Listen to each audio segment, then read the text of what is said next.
to our panel discussion tonight, Capital and Counter-Revolution, Framing the Arab Gulf States. I'm happy that we have here, that you are here in presence, although we are not so many people, but anyway. That's a good start. Yeah. My name is Magda Seewald. I'm a project coordinator and gender advisor with a regional focus on the Middle East at the VIDC, the Vienna Institute for International Dialogue and Cooperation. And I'm very happy to welcome my guests here, Safa Al Ahmad, coming all the way from South Africa. Rabab El Mahdi from Egypt. And Adam Hanieh, who will join us via Zoom. He is in UK. Is he with us? Adam? Yeah, we will continue and have him later. Thank you all for coming. Actually, it was planned that Helmut Krieger would be the moderator tonight, but he unfortunately got ill, so I have to represent him. I would like to take the opportunity to thank my colleagues from VIDC for their support in organizing this event and with the technical help, and also the technicians here. And I would like to thank the Austrian Development Corporation for its financial support. On your chairs, you'll find some feedback forms. You are kindly asked to complete them with your commands and critiques. This will help us to incorporate your suggestions into our upcoming events. On the occasion of this year's Men's World Cup in Qatar, end of this year, we want to take the opportunity to have a closer look to the Gulf region today. While usually in this context, human rights violations during the constructions of the stadiums are reported, which are to be condemned in any case. However, today we want to have a closer look to the role of the Arab Gulf states, especially Qatar, Saudi Arabia, and the United Arab Emirates in the global capitalism. Gulf investors are major shareholders in many well-known international firms such as Deutsche Bank, Credit Suisse, Volkswagen, and others are partly or fully owned by Gulf investors, such as the London Stock Exchange. And not to forget the prominent football teams controlled by individuals or firms based in the Gulf region, such as Paris Saint-Germain or Bayern München and many others. With the war in Ukraine, the influence of these countries in the West is likely to increase, probably. And of course, we may not forget the essential role the investors from the Gulf play in the entire Arab region. In addition to this economic influence in the region, its enormous political role must not be forgotten. The political influence became very visible, for example, during the Arab uprisings starting in 2011. We have seen it in Egypt, for example, but also in the war in Yemen, of course, in the war in Syria, and in the political landscape in Lebanon. Saudi Arabia and the United Arab Emirates tried to impose a new regional structure of dependency that also resulted in a conflict between Saudi Arabia and the United Arab Emirates on the one hand and Qatar on the other. As you can see, we have many points to discuss today with our guests, who I want to present you now. Rabab El Mahdi. She's an associate professor of political science at the American University in Cairo. Her research focuses on comparative political economy and development, with a focus on Latin America and the Middle East, as well as state civil society relations, social movements, and resistance. She currently directs the Alternative Policy Resolution Research Project at the American University. You'll be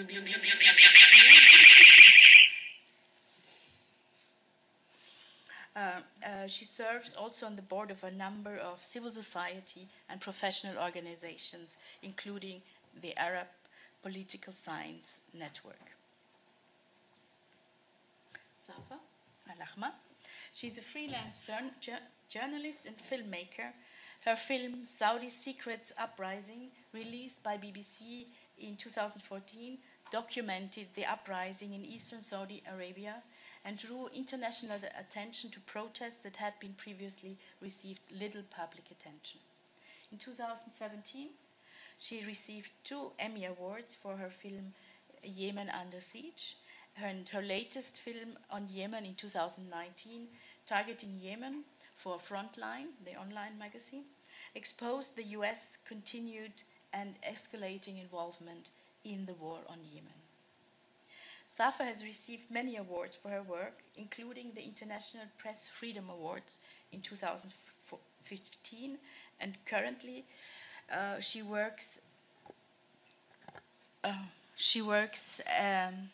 on a featured documentary on the history of resistance in Saudi Arabia. Adam, who should join us. Oh yeah, great, Adam. Welcome, finally. I'm not sure if you heard me before. I'm just on the way to introduce you to the audience. Yeah. Okay. Do we hear him?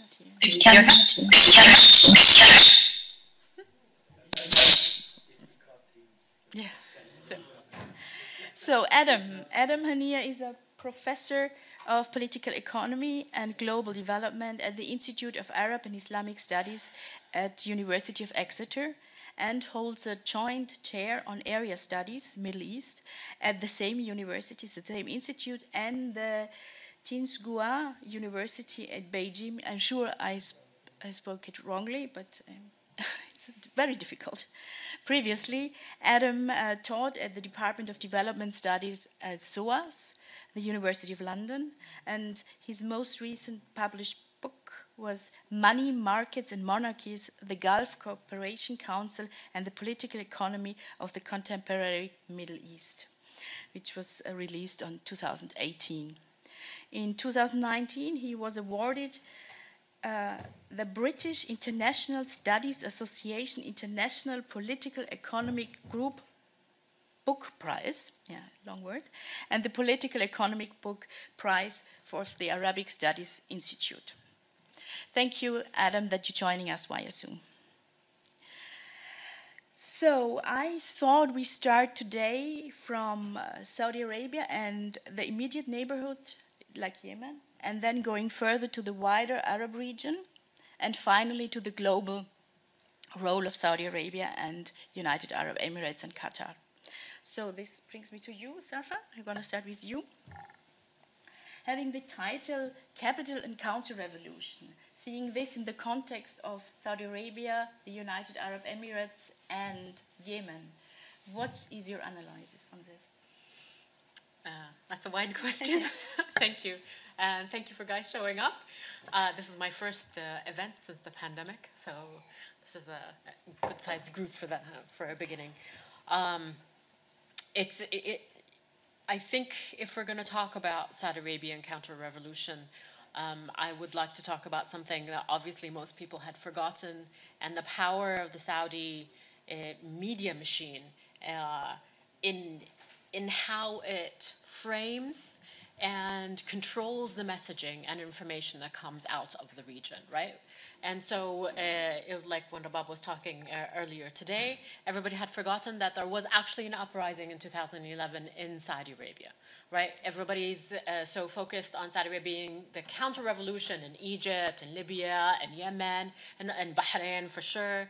It has gotten very, very little coverage about what was happening inside Qatif, which is the city in the eastern province of Saudi Arabia. They had the concentration of protests. But at the same time, there are women-led protests in the center of Saudi Arabia for the same reasons that the protests in the eastern province were happening, for the release of political prisoners, right? So a lot of what instigated the protests, combining what the Shia in the eastern province were demanding, the Sunnah in the central province were demanding, we thought maybe that we would have a unifying moment in Saudi Arabia, where all these different protests that were happening in different parts of Saudi Arabia would actually coalesce, like what happened in different countries, like in Egypt and Libya. That did not happen. And one of the reasons that didn't happen is directly related to the title of today of Capital and Counter-Revolution. Saudi Arabia, UAE, and Qatar, via Al Arabiya and Al Jazeera, control the pan-Arab media scene. Right, and with that, depending on which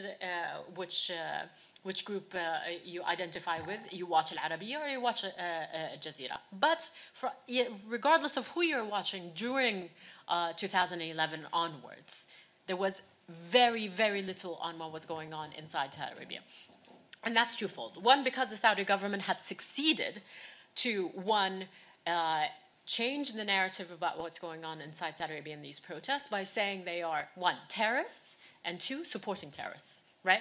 For example, the women, unprecedented in Breda, yeah, for women to go out and protest in the way that they did, and for the police, and you can see, if you Google Breda on YouTube, you will see the videos of the woman being surrounded by security police and being beaten on the streets, right? This is unprecedented. What was happening in the Eastern Province, also unprecedented. But the government was so smart in changing the conversation to, one, they are terrorists, right? And so the Western media became cautious about how they cover it, right? I was like, maybe they are terrorists. Well, you know, if she's married to Al-Qaeda guy, then she must be affiliated in some way, right? And so then that dampens the coverage. It's not as clear-cut, the black and white that they like to cover. The second thing is that the Saudi government has extremely close monitoring of any journalist that walks into the country, right? So you usually are assigned a monitor, for example. And so, one, they've changed the narrative. There must be terrorists, so all the journalists doubt themselves about, oh, maybe I shouldn't be covering this, maybe I shouldn't be as clear as my support for Egypt, Yemen, Libya, Bahrain. But the other thing is, even the journalists who wanted to go in and investigate what's going on inside Saudi Arabia was very, very difficult to do so. So the film you were alluding to in the beginning that I did, Saudi Secret Uprising, sorry for the title, BBC do their own titles, awful. It was extremely difficult and dangerous, and the price was that I will never be able to go home, right? And so for journalists who are based in Saudi Arabia, for example, they have to decide, am I going to cover this and have zero access to Saudi Arabia? Or I have amazing access to Prince X, Y, and Z and people that speak fluent English, right? And I don't rock the boat about what is actually happening in the country. I don't leave the capital Riyadh. I go to Jeddah. It's a more comfortable way of covering the country without actually challenging the general narrative of the Saudi government. And you see this rarely, even in Western media, where there is an actual coverage from inside the country itself that is challenging, that is actual investigative journalism, right? For some reason, journalists end up in the country and they're excellent on everything else. They come into Saudi Arabia and all of a sudden they're not. And it's a mystery to me, but also it's because the price is too high, right? You have to be willing to be banned permanently from the country. And because it's a monarchy, then, you know, it has a very, very long memory. And so it's not like, you know, they're going to vote someone else and then you can get back in. But all of this, to me, is important to keep in mind as we talk about, and I will come to the impact on Yemen, where the control of the narratives of what's going on domestically in the Gulf is so tightly controlled, right? Even in countries like Bahrain, for example, it took a lot of effort, right, to go and cover it. What is the interest to Western audience? What is the white gaze on it? And so there's a lot more calculations of how the Gulf is covered in general because of the price that is being paid by people who cover it. And for most people, they consider it not worth it, right? The only critical coverage comes from the outside. And they're not the ones who are doing it on the ground. The UAE has even more control with this perceived openness. But when it comes to covering domestic issues, it is extremely, extremely controlled. And so we have the same results. Qatar, the amazing investigative journalism that they do across the world, they don't do inside Qatar, right? And so everybody knows that with every TV station there are red lines, right? And so I am under no illusion that any other channel would cover one thing better than the other, right? But the reality is, when it comes to independent local journalism in the Gulf, it's non-existent. It used to be a little bit in Kuwait and Bahrain, because they have a heritage of political resistance, political parties that are not in the rest of the region. But even with that, because of the clampdown of the Saudis and the Emiratis on the rest and the hegemony of this outlook on the rest of the Gulf, that has dwindled. That is nearly non-existent right now. And so you can be critical about certain things and you know your red lines, but other than those red lines, and those red lines, I would say now, especially in Saudi, move so quickly that you no longer know where the red line exists, right? Until they knock on your door, until you're disappeared, until suddenly you have a travel ban, suddenly your entire family is under travel ban, suddenly you've lost your job, and they pick you up from your office, right? And so these are becoming higher prices to pay to do just normal journalism, right? And I mention all of this because I would like to, when I talk about the war on Yemen, these two countries have come in with, they are monarchies, they do not have independent media, they do not care about human rights within their own countries, right? And so you come with this, and then you were asking me before about what's the reason for the start of the war. I would like to know what's the reason for the start of this war, right? Because the target keeps changing of why this is happening. But ultimately, I think the way I read it, at least, Mohammed bin Salman, who his father had just become king at the time, needed something to prove himself, right? Because he was persona non grata. Nobody knew who he was before, right? Now he is in this new position. He was the Minister of Defense at the time, and he needed a war, right? And I think he learned brilliantly from the Americans that you can go into a war, you can kill a bunch of people, you can commit war crimes, and then you have no repercussions whatsoever because you are the power, right? And when it comes to the UAE and Saudi Arabia, they are the power. And so the start of the war was allegedly because President Hadi at the time had fled from Aden to Riyadh, and they claimed that he asked for this war to kick the Houthis out. I would question that, because if the Houthis controlling parts of the country were an issue, then I would say controlling the capital of Yemen, which happened several months before, would be more of an instigator for such a war. But anyways, so now we are at a point where two extremely extreme, I would say, police states, dictatorships, whatever you would like to call it, are now waging war on a country like Yemen that has a deep, rich history of political parties, political opposition. They had their own revolution as well. They have, I would say, until the Houthis took over, a very healthy media scene. There were independent journalists, there were independent newspapers. Because of this variety of political parties, it is less, it's more difficult to censor, right? And so you come in, and now everything that these two countries, Saudi Arabia and UAE, have done in their own countries to their own people, they have now come and implemented in Yemen. So war crimes, of course. Most of the newspapers no longer are independent. The capital of what it means to have Saudi money flooding into the country, people are being paid in riyals. They now no longer want to be critical of the Saudis in the south because it is not in their interest financially and safety. And so everything that we were dealing with as citizens of the Gulf have now been projected into the war in Yemen. And that is a scary thing for me, because even if today there is a renewal of the peace yeah, the ceasefire. It's like I kept saying peace. I'm like, it's not peace. Of the ceasefire. But I worry about what really this will mean, because very little interest to start with on the war in Yemen. And now they're going to call it a ceasefire. They're going to say, okay, there's no more to see here. There's nothing interesting here. When this is where the real work, for me at least, starts as a journalist. Because this is where you can start investigating. This is where you have more freedom of movement on the ground because it's now safer. But I think that the reality of what's happening in Yemen now is that it is harder and harder for journalists to get in. It's hard to get visas to get in. It is extremely dangerous if you're operating outside the purview of the Saudis and the Emiratis. The Houthis are also very antagonistic and do not like journalists either.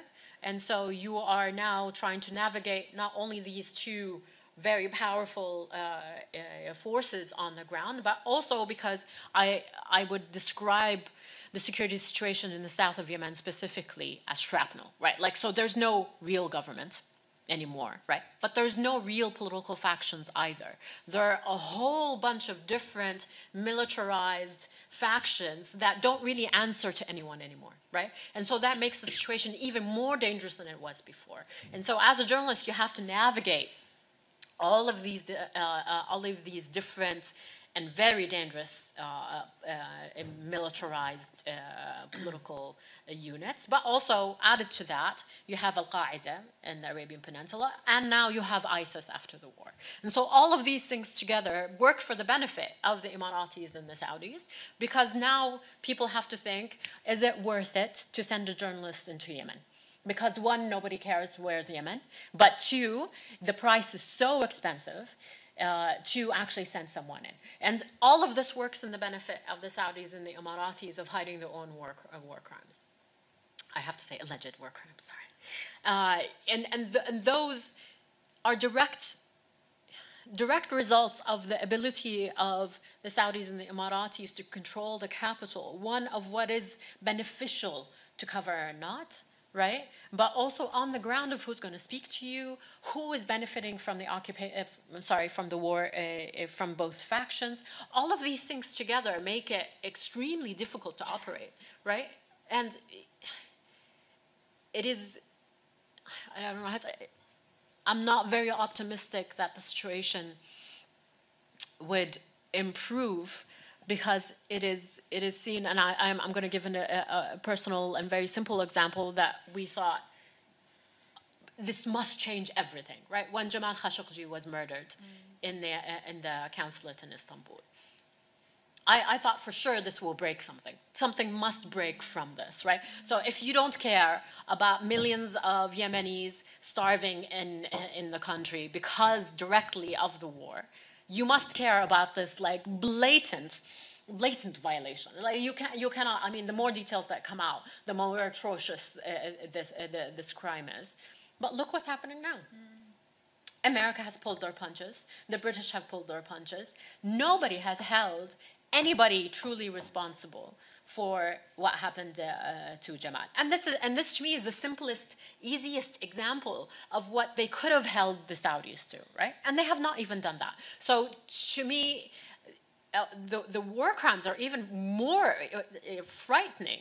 But for example, when the UN blacklisted Saudi Arabia and the UAE for using child soldiers, the Saudis blackmailed the United States, the UN, and threatened to pull all their funding if they weren't removed from the list. Several times. And several times they did remove them. Right? And so, to me, the capital Counterrevolution title is really appropriate because it ties in all of the impunity of what the Saudis and the Emiratis have been able to pull off because of capital. Pure and simple. I don't think it's even oil anymore. I think a lot of people overemphasize the importance of oil for the United States, at least, right? It's now about stability and terrorism and who's able to keep the country together, right? And that is brute force. And the Americans and the West do not care about democracy in the region. It is absolute bullshit.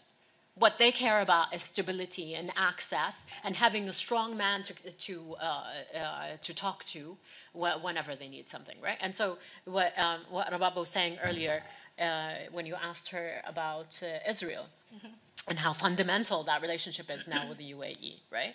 What the Americans are clearly not saying is that we like dictatorships because then they can jam decisions down the throats of their people, and we don't care what the people think, right? And that is ultimately the price that we as Saudis, and I'll speak as a Saudi now, pay the price for this, because there is no way of, regardless the form of resistance that is happening in Saudi Arabia right now, can we win if the United States so explicitly supports the Saudis and the other Gulf countries militarily, because Saudi Arabia and the UAE interchangeably are the highest countries in the world for buying weapons consecutively, right, even before the war.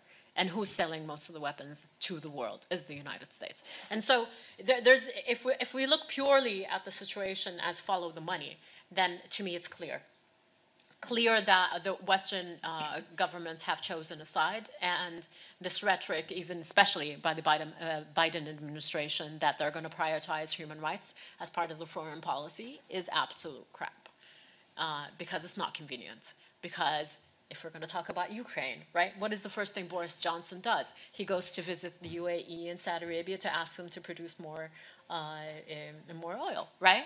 So we're constantly thrown under the bus, we, the civilians who live in the Gulf, right? Because there is a bigger interest for the Western governments. And I will end it. How long have I been talking? So I'll end it there. Yeah? Okay. Perfect. So to me, this is the framework I come with, and I must say, the Saudis that now live in exile. Obviously, I have to live in exile now. And I'm sure the people who've participated in many of the revolutions in the Arab world since 2011 were either dead, in prison, or exiled.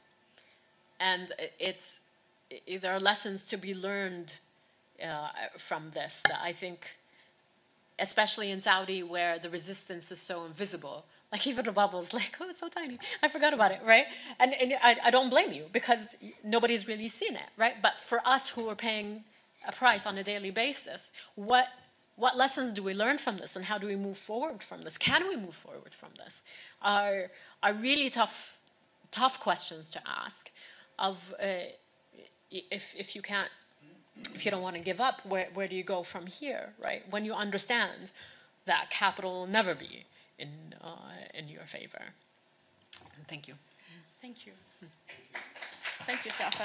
I mean, thank you for this critical insight. I mean, about the Yemeni conflict, we could talk hours and hours. Yes, I'm sorry. Yeah, I should have talked more about Yemen. For those who are interested more in the conflict, we will do a podcast tomorrow with Safa on the Yemeni conflict, and that will be online in a couple of days, so you can have more on that issue.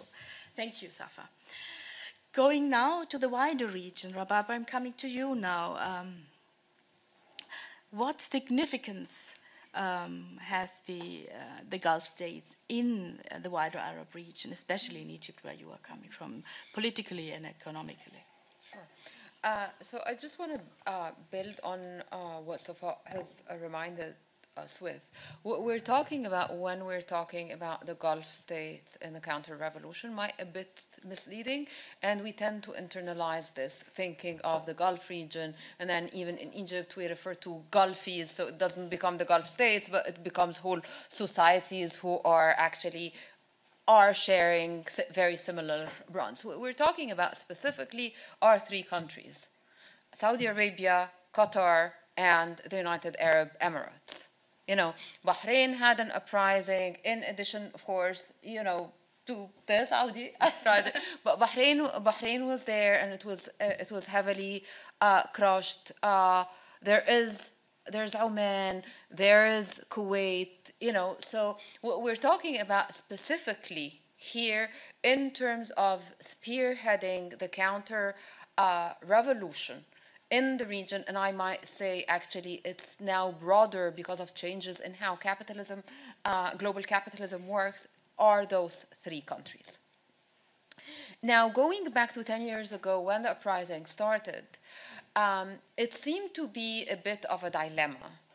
So personally, I came out on the 11th of February from Tahrir Square crying on Al Jazeera and thanking them for their coverage, right?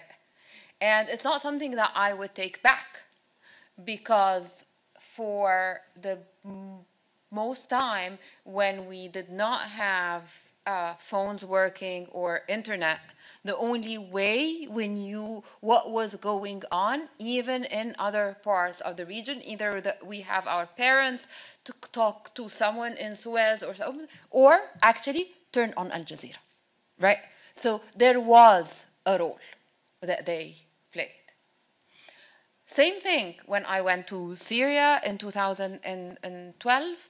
The parts that were out of the Assad jurisdiction or control actually had cars that carried plates of Qatar and Saudi Arabia, very expensive cars, right? So what does that mean? That they can be pro-revolution? I don't think so. I know that there is, of course, all countries and all regimes happen to be, sometimes their interests coincide, right? So the Saudis, for example, predominantly, and the Emiratis to a lesser extent, were, because they're anti-Assad, they seem to be supportive of the uprising in Syria. Again, Qatar, because they were anti-Mubarak and didn't have, much interest in Tunisia, seemed to be pro-uprisings in these countries. However, even when the operative word I keep saying is seem, because even when you look at the Qatari intervention or the Qatari role in the countries that they seem to be pro-revolution in, like Egypt or Tunisia, let alone the Saudi role in Syria, it has been detrimental. Not as counter-revolution in post the height of the uprising. So in Egypt, for example, like supporting the Egyptian regime after 2000. But it's even before that. So when, I'm going to elaborate on this a bit and then go to the wider thing. So what the Saudis did is basically pumping, and the Emiratis, pumping money to factions and turning what started as an uprising, militarizing it. Of course, people were anxious to defend themselves, but militarizing this and flooding it with people who had no reason to be there, only the wrong reasons to be there, and turning it into a sectarian strife of sorts. Something that many of the Syrian freedom fighters have struggled to stop. Of course, this was pushed further with Bashar and whatnot, but again, it was a detrimental role, the kind of money they poured and how they poured it. Same thing with the Qataris in Egypt or in Tunisia, the supporting particular factions, the so-called supposedly revolutionary factions that they liked, trying to intervene in not just media coverage, but actually the working and the establishment of parties and who has access to what. And it was very clear with the diaspora. Everyone with 2013 opening their doors and allowing people to leave the country thinking that they are in a safe haven. And once that changed at a whim of a prince or a head of a TV station, those people were left hanging. They did not have any place to go. So even when they seemed to be, same thing with the Tunisian civil society. I had friends who were horrified by how the Qataris descended and what the Qatari money was doing in terms of changing the landscape of the Tunisian civil society after 2011. Now, having said that, again, another thing that I would want to just also further flesh out, and Adam is much more well positioned to elaborate on this, is that we're looking at two things here: changing in the dynamics of global capitalism and a kind of new ruling elite in those three countries. So traditionally, Arab progressives, whether in the Gulf or the Levant or Egypt or Morocco, there was always an understanding that the Saudi monarchy in particular did have those kinds of very conservative anti-revolutionary stances, right? But what we're talking about is this is not the 70s or even the 90s or the 2000s. And those regional powers, first of all, their relationship and their positionality in global capitalism has changed, whereby MBS goes to the US and gets with Trump with a check, right? They had that, I don't know if you guys remember that picture. He visited the United States, and there was a picture of him and Trump. It's the most vulgar picture I've ever seen, with a big check between them. This is what he paid. They have that kind of weight, right? They have that kind of weight, not just regionally, but also globally. So they are setting the tone of a different kind of, it's a very different kind of imperialism. And again, it's a very different kind of support of dictatorships. The Americans do support dictatorships. The Europeans are definitely very happy to just give a blind eye to atrocities, historically speaking and currently. But there are certain blatant things like the Jamal incident, for example, which is but what we're talking about now is those are not the big boys in the sense that they are dictating how the Gulf countries are can be or cannot be counter-revolutionary. Actually, if anything, the Emiratis kept pressuring the Americans about Egypt, telling them, you threw Mubarak under the bus, you cannot do this again. And with 2013, the decisive role in supporting and carrying over the Sisi regime was not American money, was not European money. It was actually money coming specifically from the Emiratis and from the Saudis. That carried the regime. That made it float to safety and until it was stable. And the media machine came And with that. what? And the media machine came with that as well. Yes, but the media machine is secondary in that sense, right? There is when people did not have electricity and were actually protesting for electricity, someone paid for ready-made electric, what do they call them, the plants, to come from Siemens in Germany and be implanted now and there and produce electricity. So, I mean, we're not talking just about changing a narrative. We're talking about payments that made the regime float. And this is just one incident, right?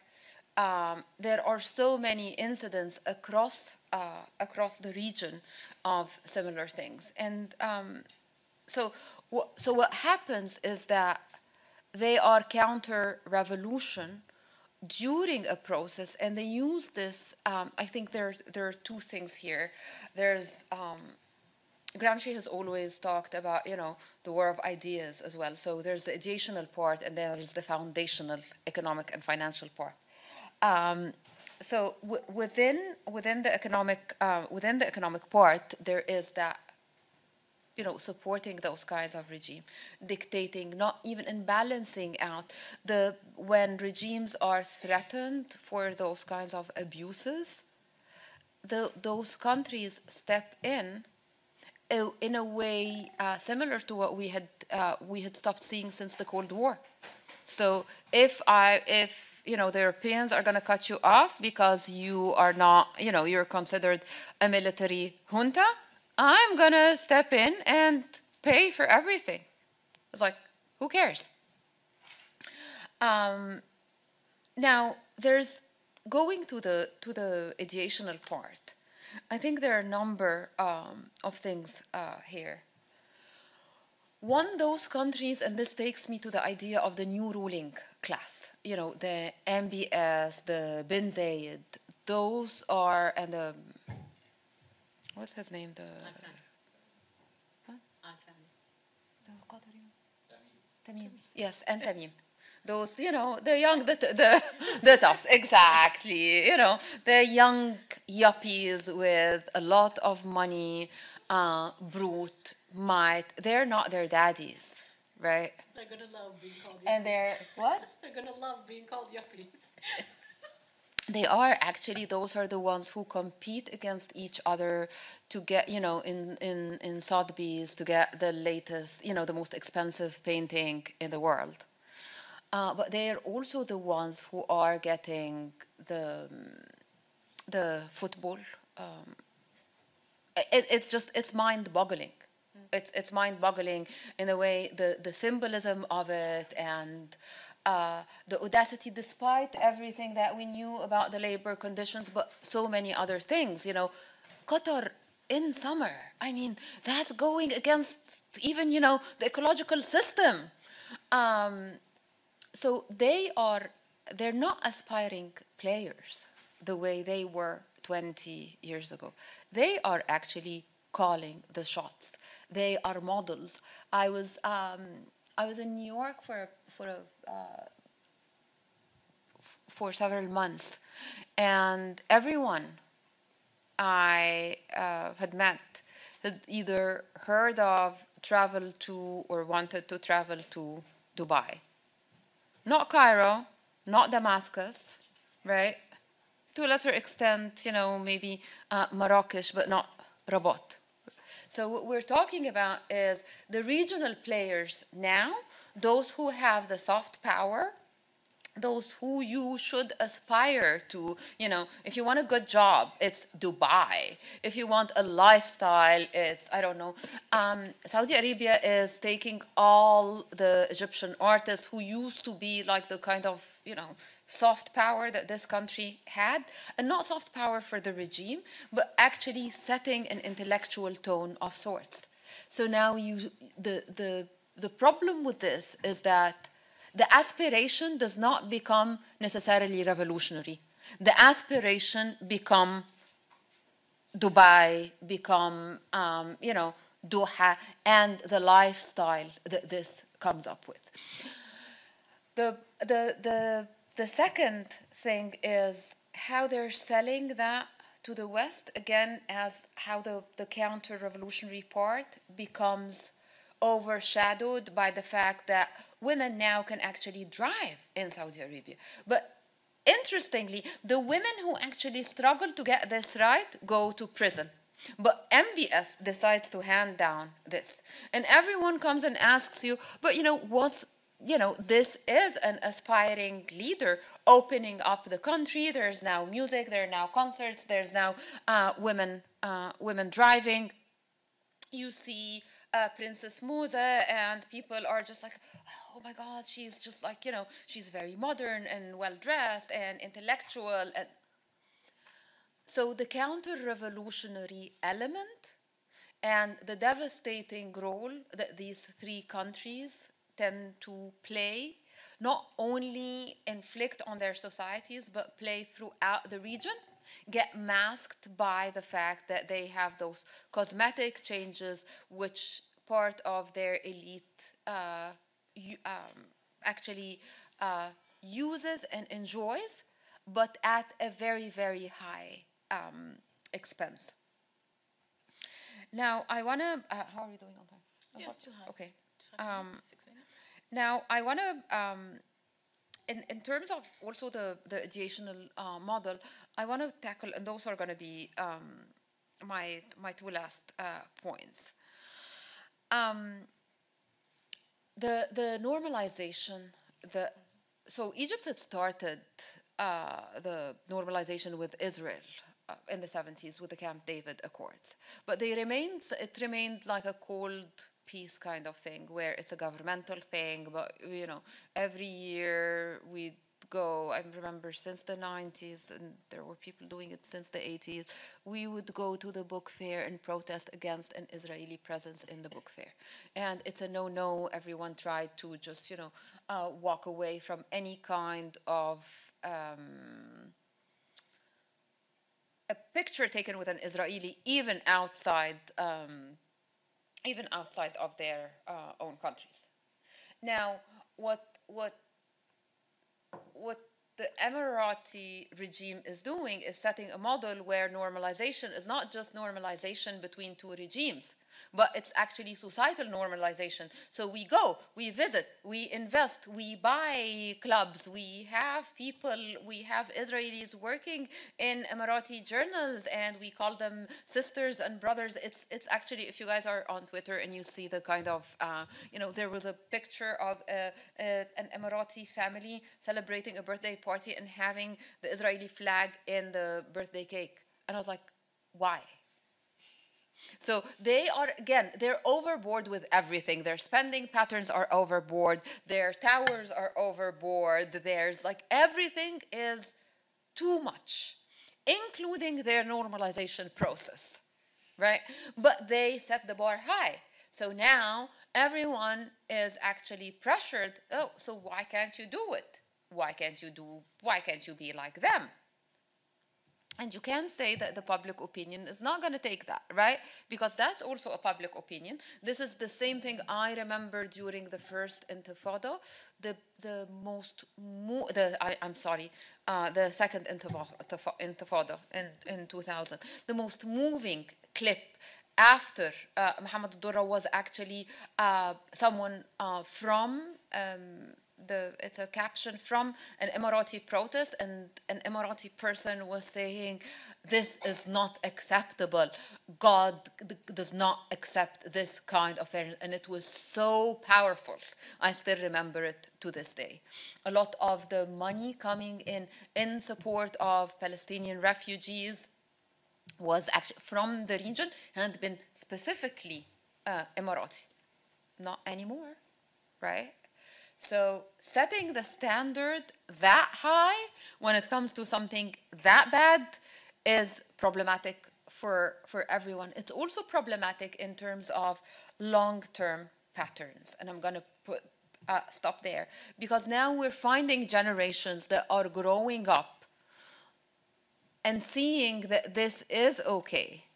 And that this kind of normalization is also associated with Emirates, where there's Dubai, where there's openness, where women can be free, where there is the kind of consumerism that they aspire to. But there's also a bit of culture. There's a culture movement, and there's also work opportunities that they don't have at home.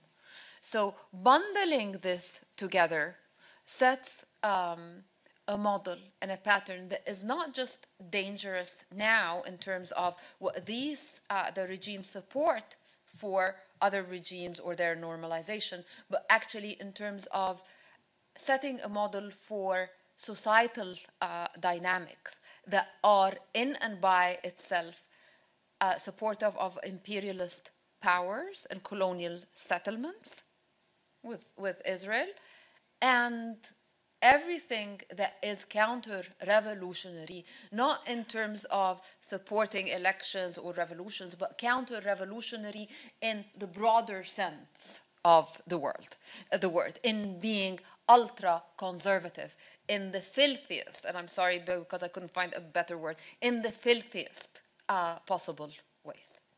Thank you. Thank you, Rabab.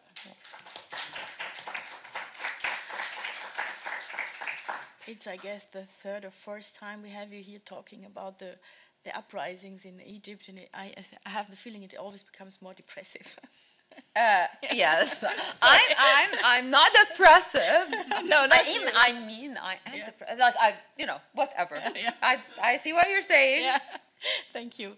Anyway, at the end we will have questions. Yeah. Hi, Adam. Now Hello. it's your turn. Now we want to go on the global level, and I already mentioned at the beginning how many about the Gulf investors in many areas in the West and everywhere in the Arab region also. I want to come to you with what significance do they have, these Gulf countries, in the global capitalism, in the global financial architecture? I hope you heard me. I see already your... Yes. Yeah, okay, I can. great. So please, it's your turn. Okay, thank you very much. Can you hear me okay? Yeah, perfect. Yep, okay, great. Firstly, thank you very much to Magda, Rabab, Safa for being on this panel with me, inviting me to speak. Unfortunately, I can't be there with you today, but I'm really enjoyed the first two presentations, so I think it's going to be a really interesting discussion.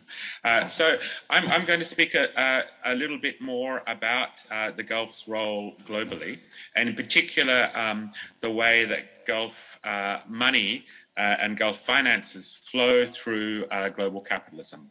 That's the kind of picture that I want to try to draw today. So I'm going to begin just by very quickly recapping this history, which I'm sure everyone is familiar with at some level. Obviously, as both Safa and Rabab pointed to, the Gulf has had an important role for a long time, largely to do with its position within the world oil industry, which emerged through the early 20th century.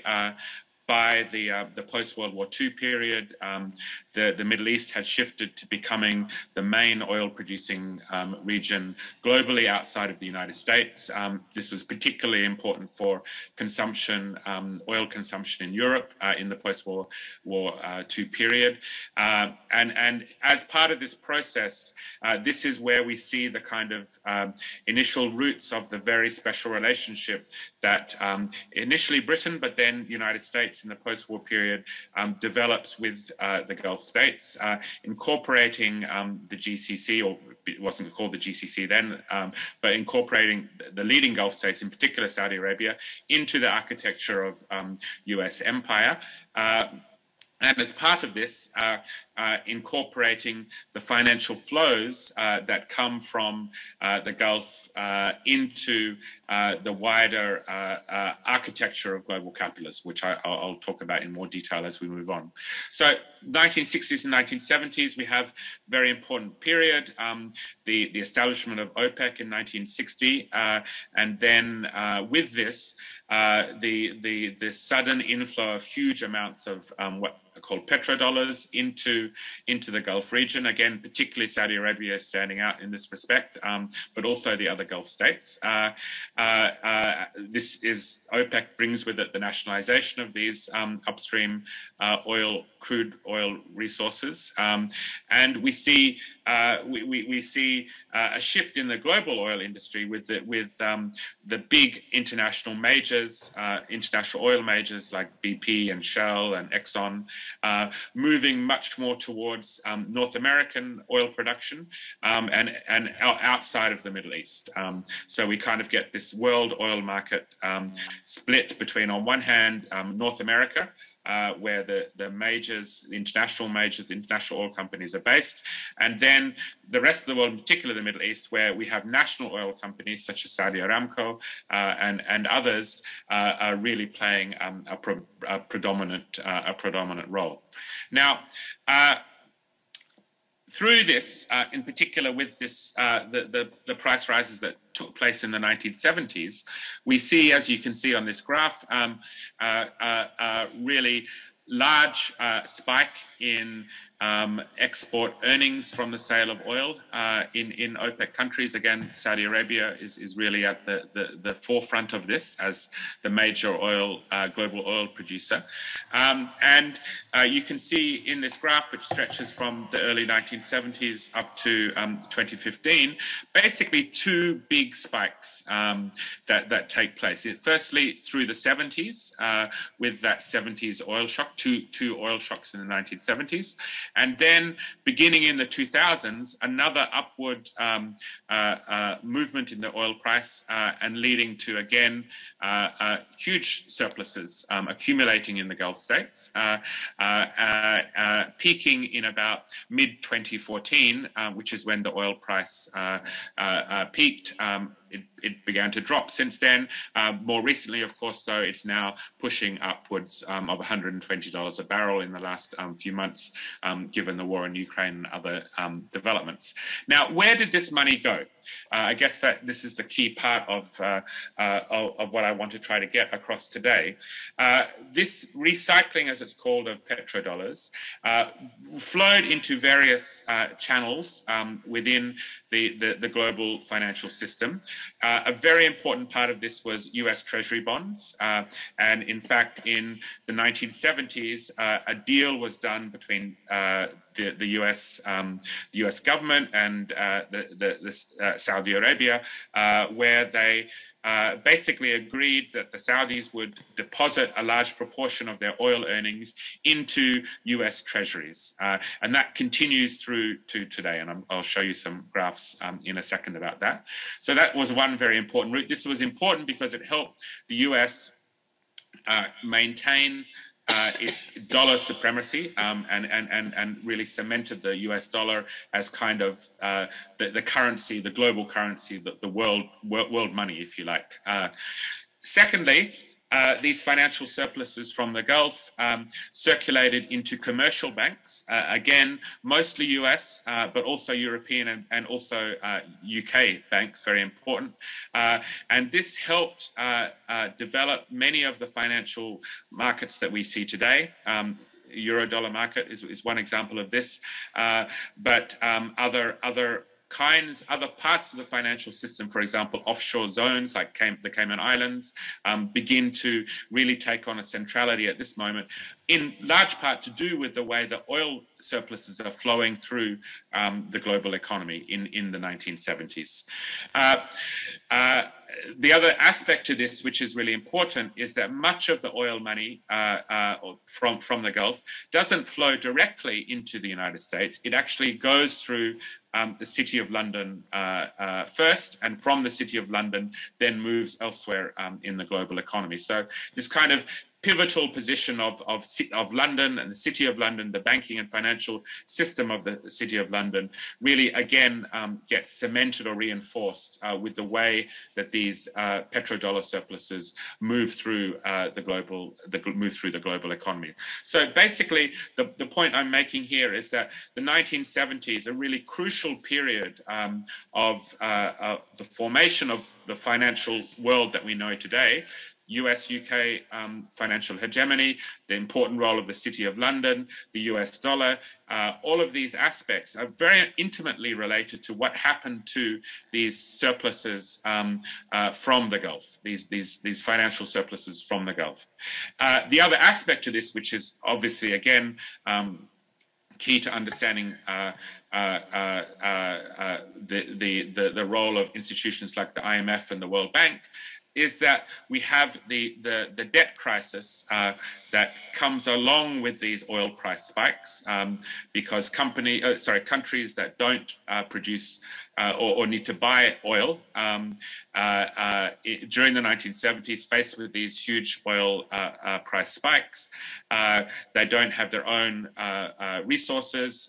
Countries in the third world, they need to borrow money in order to remain solvent, if you like. And a lot of that money, again, comes from petrodollar surpluses that are moving through Western banks and institutions like the IMF and the World Bank. So this is the role of these kind of multilateral international financial institutions really takes center stage, again, closely connected to what happens with these petrodollar surpluses from the Gulf. Incidentally, at this moment, the IMF offers, and Saudi Arabia takes up this offer of a seat on the IMF governing board, as in recognition, in part, of this central role that these surpluses are playing globally. So, moving along, that's kind of potted history of the 70s, 80s, moving on though to the more recent period. As you saw in that earlier graph, there is a price boom that begins in the early 2000s. A lot of this is closely connected to the rise of China and China's demand for oil and energy, which I'm going to come back to in the end here. And it lasts basically all the way through to the middle part of 2014. 2008, of course, there is the global crash, what's being called the Great Recession. Oil prices do drop at that moment, but they actually resume their rise shortly after 2008, 2009. And again, the massive amounts of money accumulating in the Gulf as a result of this price spike, or this long kind of price boom, play a very important role globally. What they allow the United States to do is to run very high deficits, it permits very high levels of debt, consumer and company debt in the US and some European states, which is essentially funded through the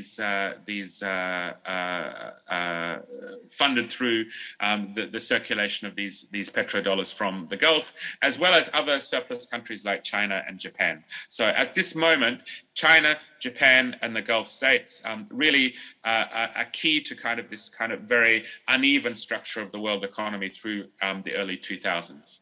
Now, what does that mean in terms of, or let's look a little bit more in detail at where these financial flows are going now. So first of all, who are the main actors? And we've heard in both Safa and Rabab's presentations some indication of this. Firstly, the Gulf states, state bodies are very important. Sovereign wealth funds is another aspect of this. So I have listed there 4 the key sovereign wealth funds: the Abu Dhabi Investment Authority, one of the biggest in the world; the Kuwait Investment Authority; Public Investment Fund in Saudi Arabia; the Qatar Investment Authority. These are 4 of the biggest, the 4 biggest sovereign wealth funds in the Gulf, and in fact in the world. They rank up there. To give you an example, or to give you some sense of comparison, the China Investment Corporation, which is the 2nd biggest sovereign wealth fund globally after the Norwegian oil fund, has about $1.2 trillion worth of assets. But you can see that those 4 sovereign wealth funds from the Gulf far exceed that number. So you can see that we are talking about a lot of money that is deployed by these states in overseas investments, which I'll look at in more detail in a second. There's also very important to recognize here that this is not just state funds. There is also numerous large business conglomerates, capitalist business conglomerates in the Gulf, who also invest globally. Now, these business conglomerates, they're familiar to people in the region. Familiar names. They stretch across banking activities, construction activities, retail activities, manufacturing. They're kind of diversified business conglomerates.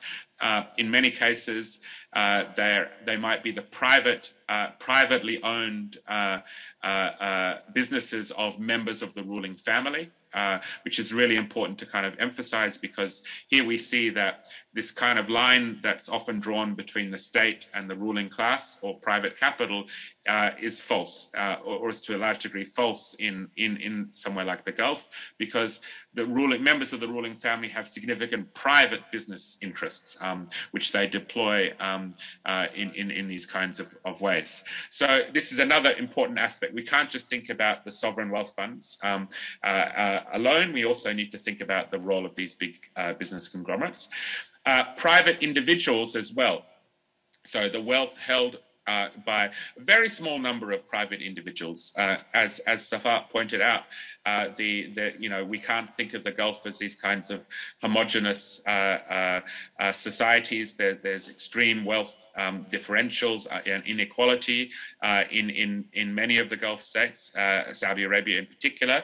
And so we're talking about a small number of individuals here, but together collectively, they control, it's estimated in 2020, about $2.2 trillion worth of private wealth. So this is just individual wealth.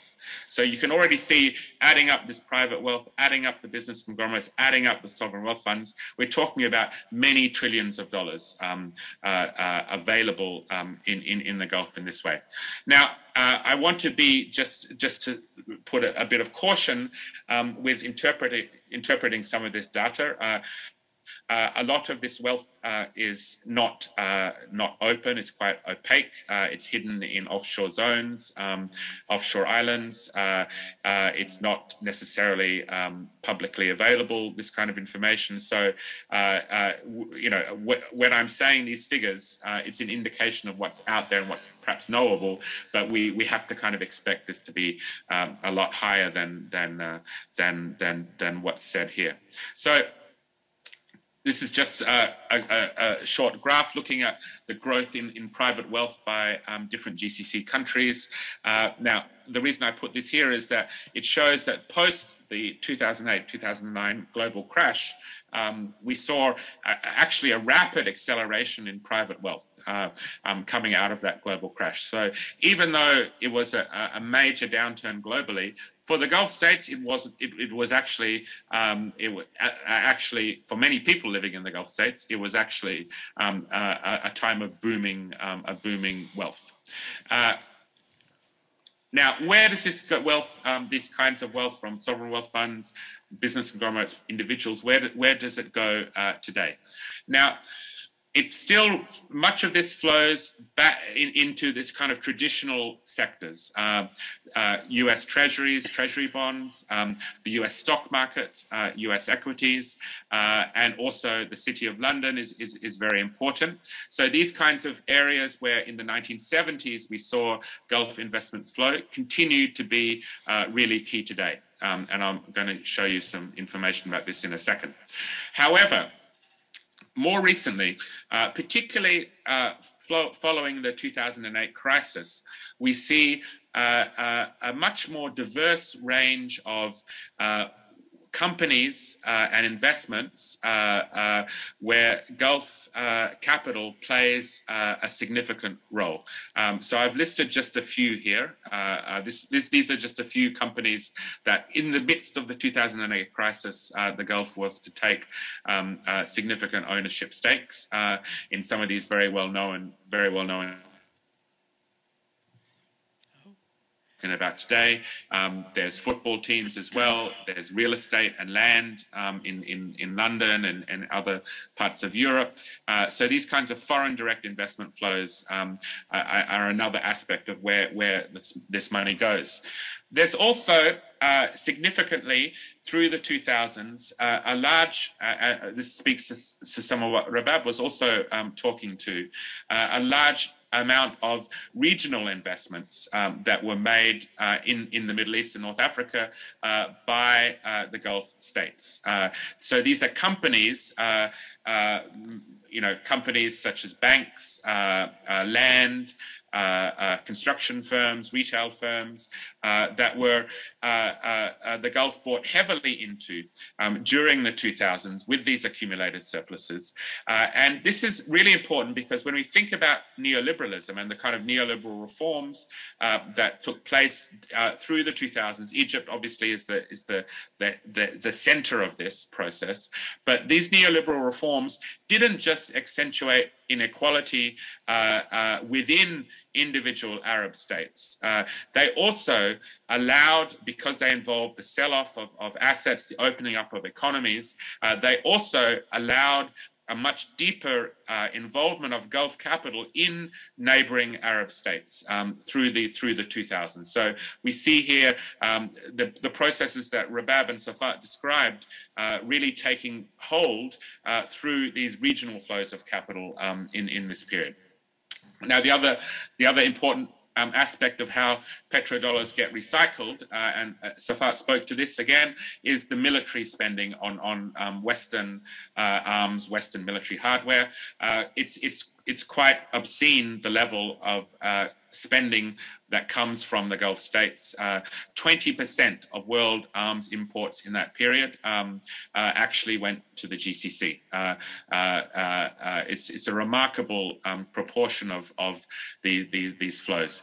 The other thing that's very important to recognize in terms of where this money goes is that in the Gulf itself, many of the big kind of construction projects, urban building, infrastructure, involve Western corporations as offering commercial services, engineering, design, all of that kind of stuff. And this is another way that kind of Gulf financial surpluses recirculate into Western companies, not just Western companies, increasingly Chinese and other firms as well. But historically, it's an important base of accumulation for some sectors of Western capital. Okay, so just to illustrate some of these points, what I've just spoken to. So this is treasury bonds that are held by the Gulf. You can see a really remarkable increase. This is in billions of dollars in GCC treasury holdings from the early 2000s, with that big run up in the price of oil through to through to 2015. So the Gulf, alongside Japan, alongside China, really is a major holder of U.S. Treasury bonds until today. Remains really important aspect of the U.S. Financial strength. These investments into U.S. Treasuries. U.S. equities. So this, I think, is actually really a very fascinating set of data. So this is looking at investment by foreign entities, individuals or companies, into U.S. stock markets. Okay, so it's the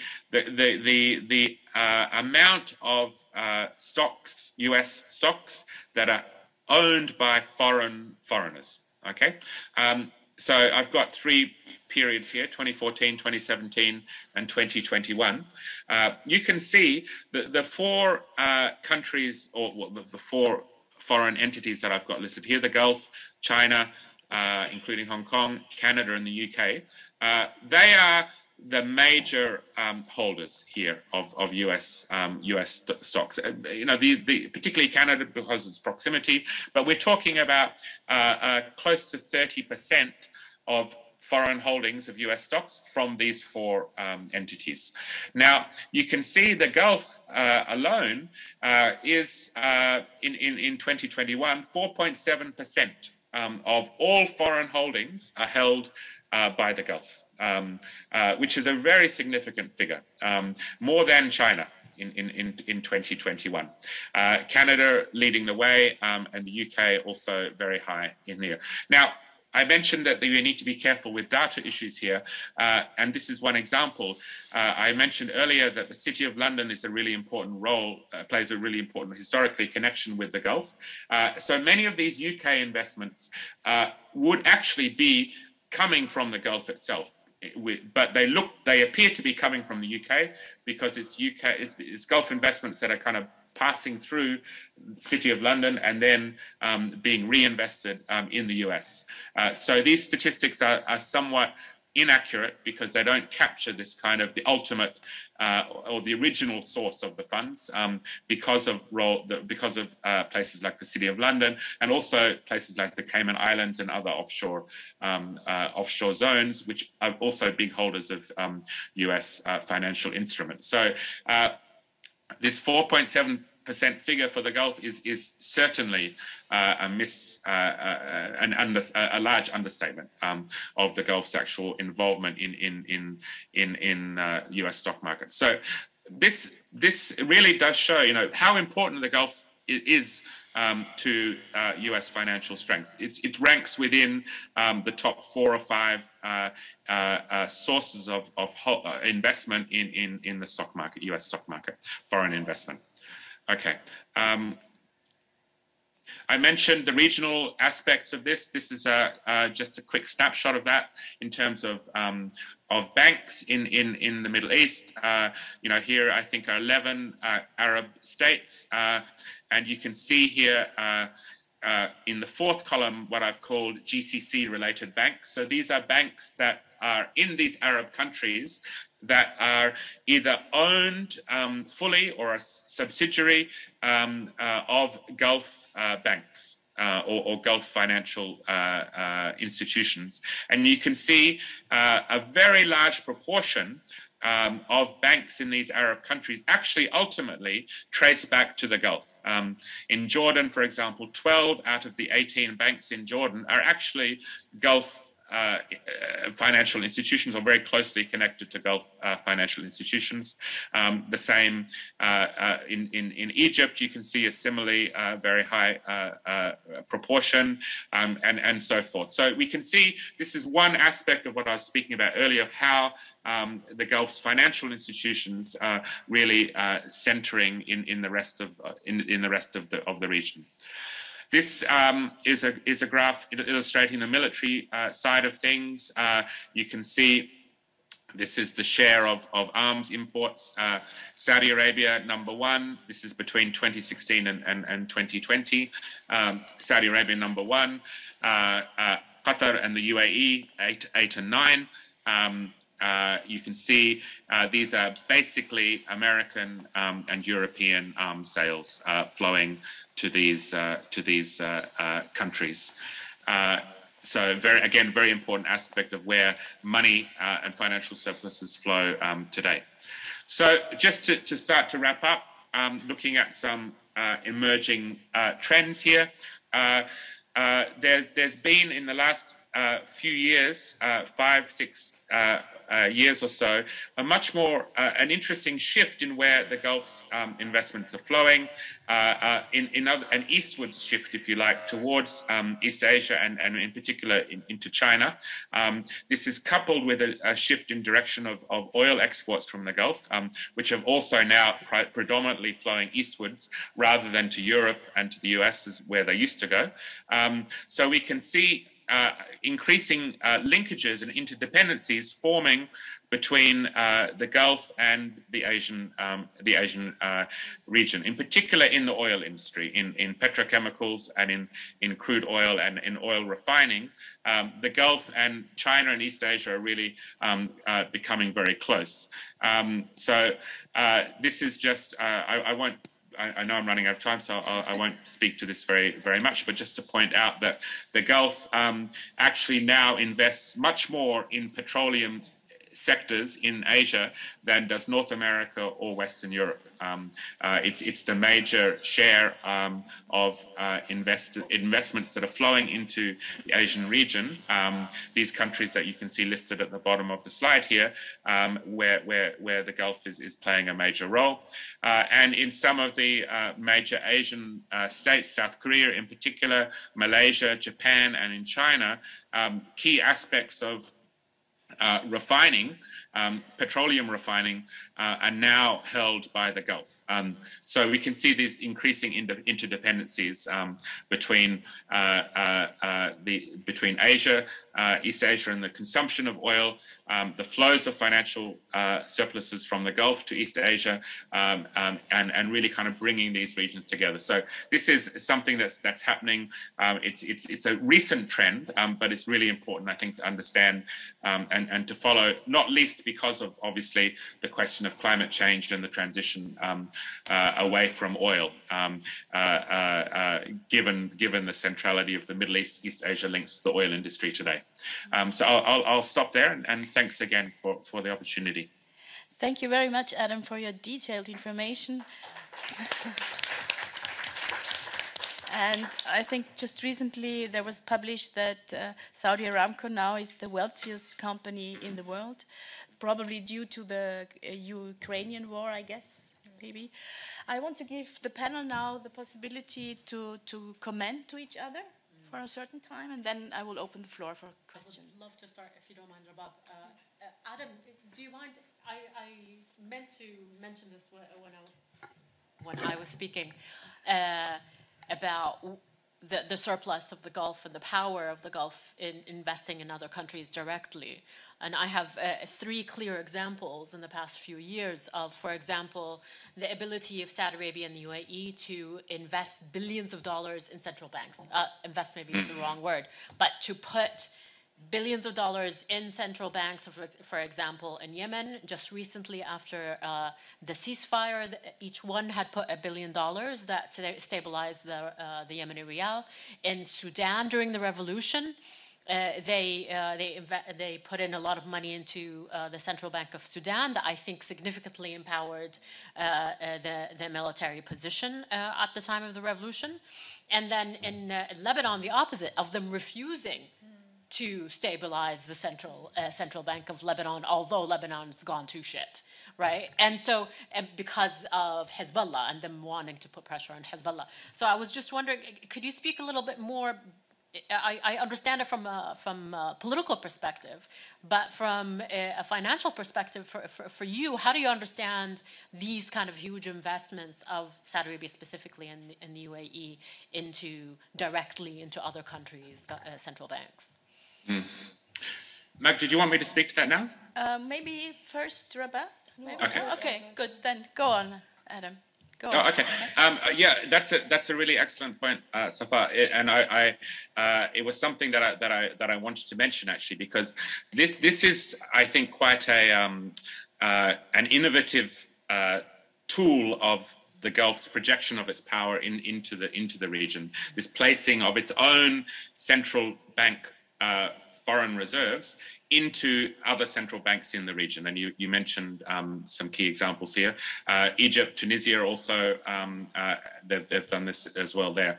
And I really think, in fact, in the case of Egypt, up until the recent IMF loan, Egypt actually owed more money to the Gulf states than it did anyone else, particularly because of this, because it's counted as a debt in the Egyptian central bank. So what does this mean? It means that the Gulf has all of a sudden an extreme financial power in these countries, because if there's any kind of displeasure with what the economic or political policies are being followed in these Arab states, they can just pull this money out, and that has big implications for the currency of those countries. So it really is an important part of the way that this kind of power projection of the Gulf is happening in the region. I was wondering, can they actually remove the funds after they've placed it? They did it in the case of Egypt after, or Qatar did it in the case of Egypt after Morsi's removal. Oh, interesting. Okay, so that gives them even more power. Not only, I see. Oh. Rabab, you want to? So I guess we have learned today about how capital and counter-revolution are linked to each other, and what does that mean, this power to social movements, and thinking of the prices going higher and higher in those countries, in any country. I think we have a bad perspective for the future to come. I have to say that. If someone has another opinion, please come out now. But then we are ending in time. I want to thank you, all your speakers here, for joining us from London, being here, coming all the way from South Africa, from Egypt. Thank you very much. Thank you, Magda and Helmut, of course. Yeah, and all the colleagues for taking the time and the effort. And I have to say that, as already mentioned, we have a new podcast. You have the signs on your chairs. The podcast is called Blickwechsel, the Podcast für einen neuen Blick auf die Welt. As already mentioned, the next one will be with Safa Al Ahmad. Will be in English, yeah, of course. we switch between German and English. And will be about the war in Yemen, and coming out soon, I guess. And I also want to highlight this publication. This is with one text of Rabab also inside. It's a bit older already, but it's about, we talked about today about the uprising in the Arab world. Maybe it's good to have a view back how we saw it a couple of years ago and what we know now. So you can buy it outside at the desk. And now I can invite you, at least those who are here, unfortunately not you, Adam, of a glass of wine or so for an informal exchange outside, please. Thank you very much for coming. Thank you all for your great input. Bye, Adam. Bye-bye. Bye, Adam. Bye-bye.